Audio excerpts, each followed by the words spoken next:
Une belle réussite à présent, celle de la société niçoise Solidage.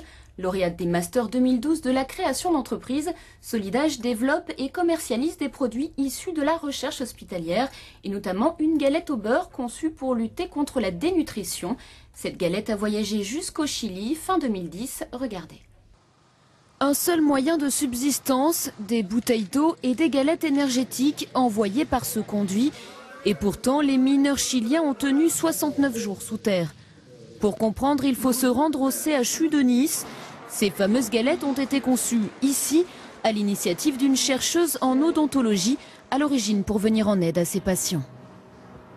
Elle est prête à tomber là. Il faudrait voir le dossier général parce que ça fait un beau foyer infectieux. Ouais. Nous recevons ici à la consultation dentaire beaucoup de patients qui perdent du poids dans le cadre d'une maladie chronique et qui par ailleurs ont des mauvaises dents. Donc nous avons voulu mettre au point un produit hyperprotéiné, des galettes hyperprotéinées qui plaisent aux personnes dénutries, qui ont un petit appétit et qui en même temps puissent être mangées quel que soit l'état dentaire. La recette de cette galette est tenue secrète, protégée par un brevet. Une seule certitude, dans ce biscuit de 6 grammes, il y a du sucre, du beurre et un peu plus d'1 gramme de protéines. C'est vrai que les patients n'ont pas l'impression de prendre un complément nutritionnel, mais plus un biscuit, une petite douceur en tant que goûter.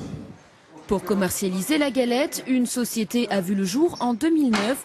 Plusieurs fois primée, l'entreprise Solidage développe des produits issus de la recherche publique. C'est la nouvelle tendance de l'hôpital qui s'ouvre vers l'extérieur, l'université aussi.